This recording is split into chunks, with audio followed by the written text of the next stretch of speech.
আসসালামু আলাইকুম। আজকে আমি আপনাদেরকে রান্না করে দেখাবো লতি দিয়ে মলা শুটকি।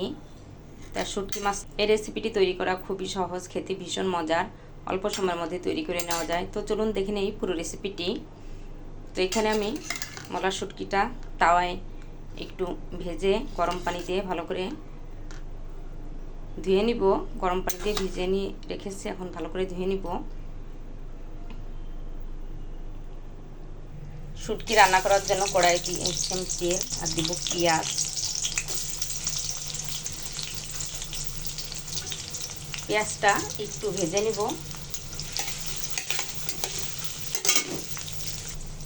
পেঁয়াজটা একটু নরম হলে দিয়ে দিব কাঁচামরিচ, দিব আস্ত কিছু রসুন। আর লতিতে রসুন বেশি দিলে গলা চুলকানোর ভয় থাকে না। এখন দিব 1 চামচ রসুন বাটা, হাফ চামচ জিরা বাটা,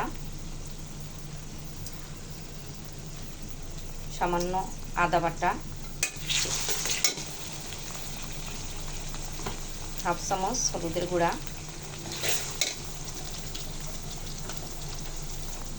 লবণ দিব স্বাদ মতো, 1 চামচ লবণ দিয়েছি। আর রান্নার শেষে চেখে নিব লবণ ঠিক আছে কিনা। হাফ চামচ শুকনো মরিচের গুঁড়া, আমি কাঁচা মরিচ দিয়েছি এখানে শুকনো মরিচের গুঁড়া। ঝাল আপনারা আপনাদের পছন্দ মতো দিবেন। মশলাটা ভালো করে কষিয়ে নেব। মশলাটা ভালো করে কষিয়ে নিয়েছি আর উপর দিয়ে তেল ভেসে উঠছে। এখন মলা শুটকিগুলো দিয়ে দিব। আর শুটকিগুলো ভালো করে ধুয়ে নিতে হবে হালকা কুসুম গরম পানি দিয়ে, যতক্ষণ না ভালো করে পরিষ্কার হয়। মাছ দিয়ে ভালো করে কষিয়ে নেব। শুটকি মাছগুলো ভালো করে কষিয়ে নিয়েছি আর ভাজা ভাজা করে নিয়েছি কষিয়ে। এখন লতি দিয়ে দিব। লতি দিয়ে নাড়াচাড়া দিয়ে মিশিয়ে নিব।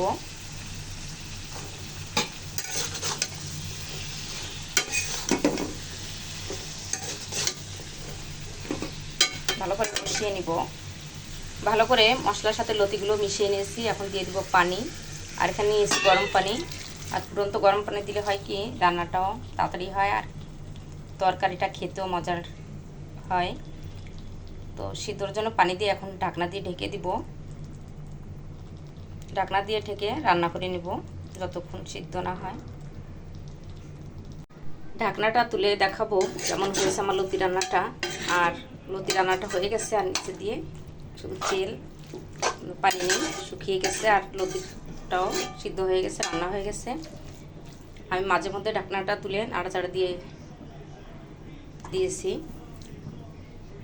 তৈরি হয়ে গেল আমার মজাদার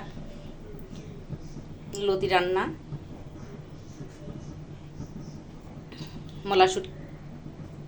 মলা শুটকি দিয়ে। তো বাসায় আপনারা ট্রাই করবেন আর কেমন হলো কমেন্টস করে জানাবেন। আমার রেসিপিটি যদি আপনাদের ভালো লাগে আমার চ্যানেলটি সাবস্ক্রাইব করবেন, ফেসবুক পেজটি ফলো করে লাইক দিয়ে সাথে থাকবেন। সবাই ভালো থাকবেন। নতুন নতুন রেসিপি নিয়ে আবার আপনাদের সামনে হাজির হয়ে যাব। আমাদের জন্য দোয়া করবেন। আল্লাহ হাফেজ।